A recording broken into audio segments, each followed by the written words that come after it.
অতীতে বিভিন্ন অঞ্চলে পিরামিড তৈরি করা হয়েছে, তবে সাধারণত পিরামিড বলতে আমাদের কল্পনায় ভেসে ওঠে মিশরের পিরামিড। সকল ধরনের আধুনিক প্রযুক্তি ব্যবহার করেও বর্তমান যুগে এত বড় স্থাপনা নির্মাণ করা এক বিশাল চ্যালেঞ্জ। পৃথিবীর সপ্তমতম আশ্চর্য নিদর্শন হিসেবে মিশরের পিরামিড নিয়ে আলোচনা করব অন্ধকার পৃথিবীর আজকের এই পর্বে। প্রশ্ন, কেন পিরামিড তৈরি করা হয়েছে? পিরামিডগুলো মূলত ফারাওদের কবর। ফারাও বলা হয় মিশরের বাদশাদের, তবে এর পিছনে আরো কিছু মূল উদ্দেশ্য এবং ধর্মীয় বিশ্বাস ছিল, সেগুলো নিয়ে আলোচনা করব আজকের এই পর্বে। নাম্বার 1, ফারাওদের আধ্যাত্মিক যাত্রা। মিশরের ধর্মীয় বিশ্বাস অনুযায়ী ফারাওরা শুধু পৃথিবীর রাজা ছিলেন না, তারা দেবতার প্রতিনিধি হিসেবে সম্মানিত ছিলেন। তাদের পরবর্তী জীবনে সম্মানিত জীবন লাভের জন্য পিরামিড তৈরি করা হয়েছে। নাম্বার 2, কবরের নিরাপত্তা।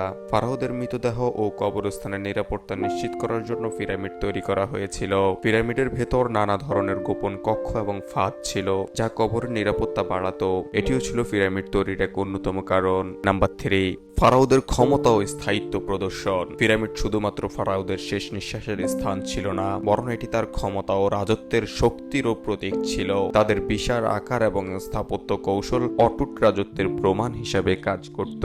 নাম্বার 4, ধর্মীয় উদ্দেশ্য।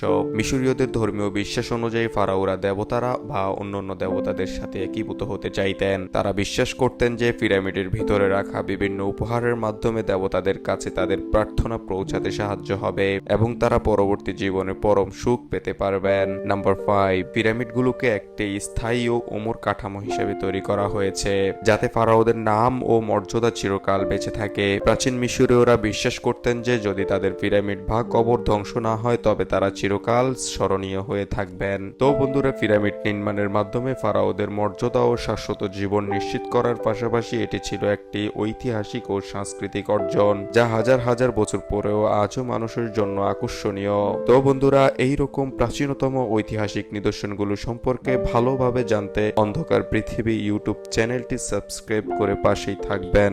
ধন্যবাদ।